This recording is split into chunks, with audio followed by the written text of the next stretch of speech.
Pessoal que nos acompanha, sejam todos muito bem-vindos a mais uma edição do programa Virando Jurista. Na edição de hoje, nós temos a honra de conversar com a doutora Milena Bregalda. Ela que é graduada, especialista e mestre em Direito pela PUC de Minas Gerais e também pelo IBCCRIM, que é o Instituto Brasileiro de Ciências Criminais. Ela é advogada e professora da Universidade Paulista Unip, coordenadora do projeto GEDUC. Qual o significado, professora? Grupo de Diálogo Universidade, Cárcere e Comunidade. Perfeito. Membro da Comissão de Ética da OAB de São José dos Campos, a 36ª subseção aqui, presidida pelo Dr. Rodrigo e pelo Dr. Klaus Calegão. Secretária-geral da Comissão de Política Criminal da OAB de São José dos Campos é a doutora Milena Bregalda, que nós temos a honra de conversar. Em primeiro lugar, muito obrigado pela participação da senhora, que é uma honra. A gente já está tentando essa entrevista já faz um tempo e hoje nós conseguimos aí essa oportunidade. Muito obrigado, doutora. Eu que agradeço, João, inclusive a sua insistência, porque o senhor sabe muito bem da nossa agenda, dos nossos compromissos acadêmicos, mas sempre que é possível, né, claro, faço questão de estar aqui com vocês, porque o alunado, né, o magistério faz parte não só da minha vida, mas da minha vocação. É muito fácil e é muito caro a mim estar com vocês. Muito obrigado pela participação da senhora. E hoje nós vamos tratar sobre o fenômeno da violência velada frente ao empoderamento. O empoderamento que hoje é um tema discutido amplamente na sociedade, um tema que tanto nós temos pessoas favoráveis e grupos contrários a essa temática e é objeto de estudo da doutora Milena. Então eu gostaria de começar perguntando quais os efeitos jurídicos negativos dessa questão, doutora? Vamos lá. A ideia, o estudo com relação à violência velada é perceber que alguns institutos de fundo social, mas principalmente alguns institutos de natureza jurídica, ao invés de resolverem problemas de violência, acabam reforçando a violência e ela se mostra veladamente, subliminarmente. É isso que nós vamos discutir aqui hoje, né? Quais seriam esses institutos normativos? É claro, uma série deles, mas principalmente os de natureza penal, onde através do tipo, através da tipificação de algumas condutas, onde aparentemente existiria uma proteção, a questão de fundo acaba ressaltando violências. Perfeito. São delas que nós vamos falar. Então, analogamente, tá certo? Certo. Assim como tem o direito penal simbólico, que tenta trazer uma solução para problemas sociais de modo simplório e acaba não resolvendo, também o fenômeno do empoderamento vem com boas intenções, vem com áreas de positividade, mas o efeito prático disso nem sempre é positivo. O problema é que o nosso legislador, bem como o nosso judiciário, se valendo da temática de empoderar minorias, empoderar pessoas onde elas teriam voz social, voz coletiva, voz institucional, econômica, se valendo disso, principalmente com algumas finalidades que nós sabemos que não são as mais louváveis, né? Acaba legislando para demonstrar apoio a esse fenômeno de empoderar, né? Empoderar o indivíduo, empoderar determinados conjuntos de pessoas. Mas a legislação ou até mesmo a jurisprudência decorrente desses atos, infelizmente, demonstra recortes nefastos. Nefastos de que ordem? Acabam favorecendo algumas vitimizações, acabam potencializando algumas violências que antes eram ostensivas e que agora passam a ocorrer na esfera mais, né, do calado, do velado, como a gente mesmo diz. Ou seja, aquelas propostas populistas que são cheias de boa intenção, mas que não trazem um resultado efetivo para a sociedade. Sobre os institutos de direito penal, doutora, quais são os institutos que trazem esse recorte da violência velada? Bem, nós temos academicamente, né, e claro, não querendo desmerecer o ganho normativo ou o ganho também simbólico que esses institutos trazem, de início nós temos a 11.340, que é claramente a Lei Maria da Penha, né, onde nós estudamos claro, não só o ganho, mas fundamentalmente a eficácia na proteção ou no caso de se evitar violências, principalmente no que diz respeito à violência doméstica. E aí nós temos institutos, né, que já produziram estatística concreta para comprovar que não necessariamente algumas modificações a título penal trazidas pela Lei Maria da Penha de fato evitaram o incremento da violência doméstica. Nós temos agora, mais recente, de 2015, né, o acréscimo do inciso 6º do parágrafo 2º do 121, que seria o famoso feminicídio, certo? Que também está muito de moda. E o da semana passada, né, claramente a tipificação do artigo 215-A e, claro, 218-C, que seriam dos crimes contra a liberdade sexual, que foram todos os três, né, propalados pela mídia como sendo um avanço. E eu digo, de novo, né, não estou aqui de forma nenhuma criticando o fator feminista, né, o posicionamento político, filosófico, o ganho que isso quer dizer para o feminino em si, de forma nenhuma. O nosso estudo, a nossa análise é de fundo, principalmente no que diz respeito, por parte do poder público, se eximir de produzir claramente políticas públicas de base, acreditando que pelo simples fato de haver legislado, o problema já está sanado. Perfeito, doutora. E com relação à insuficiência da legislação para sanar esses vícios sociais, quais seriam as outras propostas para que a gente tivesse aí, em termos de efetividade, alguma diferença, algum avanço social para essas conquistas sociais? O problema é justamente esse, né? Legislação não se presta ao social, muito menos o direito penal. Já se determina há muito, né, que dentre as finalidades que se buscava do direito penal, principalmente da pena decorrente dele, que isso claramente não produz efeito qualquer. A ideia realmente é política pública, seja ela social, econômica, educacional, ela sim já demonstra a boa ciência através destas práticas que produzem algum tipo de melhora sensível.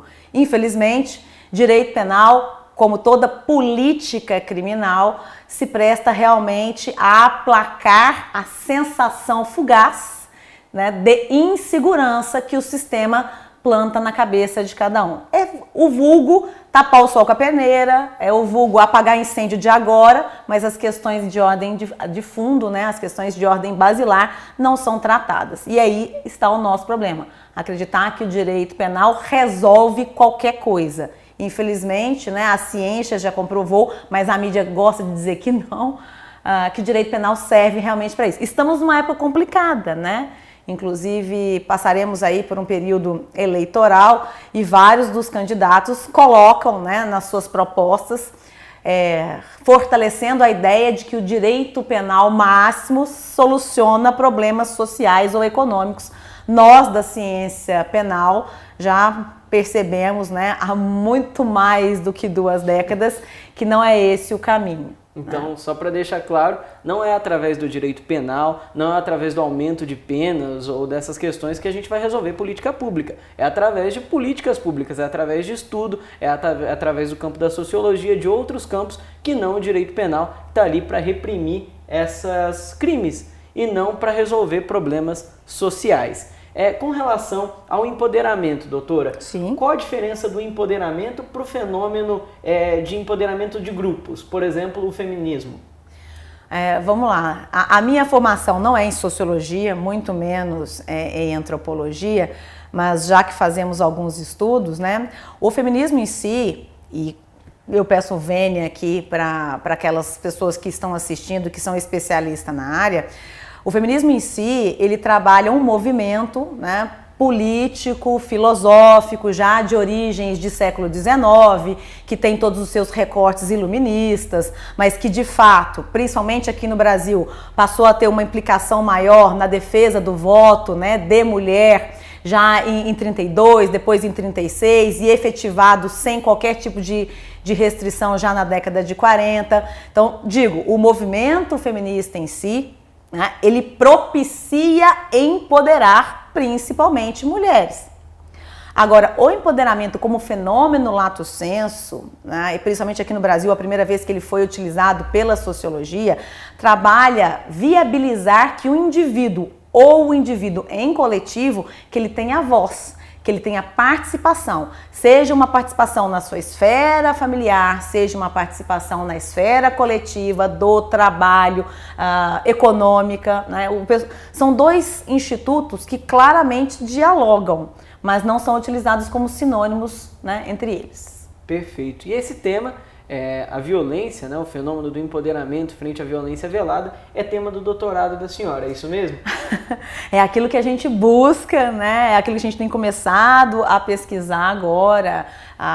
Na segunda-feira eu estive na UMC, em Mogi das Cruzes, justamente uma mesa de debate muito bacana com vários outros pesquisadores debatendo esses recortes. Nós teremos no dia 10 agora, na capital, né, o primeiro encontro da advogada criminalista, onde também não só esse tema, mas vários outros serão trabalhados, né? Nós teremos também aqui na nossa região, muito em breve, nos inícios do ano que vem, claramente também o nosso primeiro encontro regional da advogada criminalista. E assim temos discutido a temática, né, com o objetivo aí de instruir bem o nosso futuro doutorado. Perfeito. E quem tiver interesse por esse tema, como pesquisar, como contatá-los, como encontrá-los, de qual caminho seguir para se aprofundar e sair aí da superficialidade? Eu deixo para vocês, acredito que num link de publicação, né, desse vídeo, o meu contato, né, claramente me disponho a esclarecer quaisquer dúvidas, né, produzir um maior debate, um debate mais aprofundado, e também posso deixar ali uma referencial de outras pessoas que inclusive com muito mais propriedade falam disso, porque começo agora os meus estudos mais aprofundados na temática, mas tem muita gente por aí que já se dedica há mais de uma década com relação ao assunto, principalmente o assunto de fundo, que no caso não é a minha base, né? Nossa ideia é a violência em si. Então, só para ficar reflexão, quando vermos aí o empoderamento na mídia, nas redes sociais, esse debate social, a gente tem que ficar atento se não se trata ali de uma análise superficial ou então de uma política pública realmente estudada e aprofundada para trazer mudanças. E numa palavra final, gostaria de qual a recomendação que a senhora deixa para essa pessoa que está nos acompanhando de como fugir dessa banalidade que está exposta, dessa discussão por cima, e como se aprofundar nesse tema e buscar aí um referencial que seja verdadeiro, fontes que ele possa confiar e então buscar um norte de estudo. Bem, como acadêmica que sou, né, bem como as outras atividades que eu exerço, eu digo que o senso crítico é fundamental. Se você realmente quer buscar informações legítimas, quer produzir informação legítima, você tem que claramente buscar o recorte crítico disso tudo. É claro, em um mundo onde, né, a mídia digital divulga várias informações, eu digo, critique e duvide de tudo, né?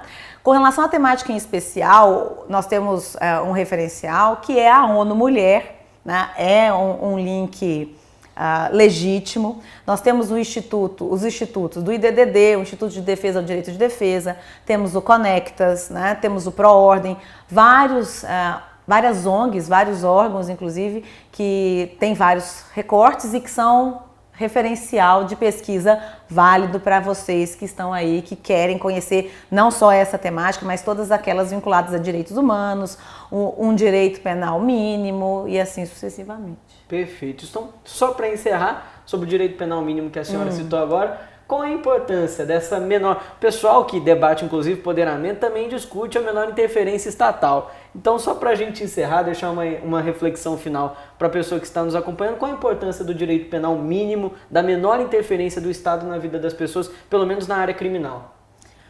Bem, é uma premissa do próprio direito, da dogmática do direito material, né, onde percebe-se que a Constituição ela nos assegura, ao longo do artigo 5º, dos seus 78 incisos, várias liberdades, né? E a principal delas, que é cara ao indivíduo, é aquela liberdade de locomoção, né? Aquele direito de ir e vir e permanecer. O direito penal, ele é uma ciência do direito que tem como contraprestação tolir justamente isso. Tolir esse direito, essa liberdade que é fundamental para a grande maioria das pessoas.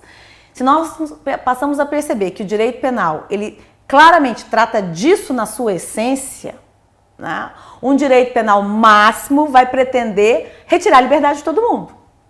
como solução para alguma coisa. Já o direito penal mínimo percebe sim que trata-se de uma ciência de atuação quando todo o demais falha. O seu querido direito administrativo falha, quando o direito civil falha, todas as outras searas. E aí sim, quando nada mais funciona, nos valemos do direito penal. Pelo menos esse é o recorte que a dogmática penal material traz de direito penal mínimo. Cuido de bens jurídicos de maior importância, porém a minha atuação deve se dar só como último recurso, já que, quando atuamos, privamos o indivíduo de um direito, de uma garantia fundamental, que é principalmente a liberdade. É claro, né? Através do Instituto da Pena, o indivíduo perde muito mais do que a sua própria liberdade. Diante de um sistema prisional precário que nós temos, o indivíduo perde até mesmo a sua condição, né, de ser humano, a sua dignidade, que é tão propalada pelo artigo 1º, já vai aí, né, por água abaixo. Então, o direito penal mínimo é um direito de preservação do próprio ser humano no que diz respeito à sua dignidade. E por consequência do próprio Estado, para que ele possa continuar existindo, Exatamente. A gente precisa das pessoas livres e atuantes em sociedade. Então você, acadêmico de direito e também aprofundado, que busca se especializar na área do direito penal, ficam as reflexões da doutora Milena Bregalda. A gente vai deixar o link aqui na descrição para que você possa acompanhá-la. A senhora gostaria de deixar alguma reflexão, algo que não foi dito, a senhora acha importante? Eu só tenho a agradecer a presença aqui hoje, né? Acredito que seja a primeira de várias. Tomara, assim esperamos. Me coloco à disposição, eu sei que é uma primeira conversa, né? Vamos estabelecer esse diálogo que é tão importante e aí a gente volta numa próxima oportunidade para falar que seja do próprio GEDUC, Perfeito. Não é? De todos os outros projetos que nós temos produzido aqui na região, né? Falar um pouquinho mais de Instituto Prisional, falar do evento que nós vamos, dos eventos que a gente tem levado adiante, das jornadas jurídicas, da pós-graduação. Com certeza.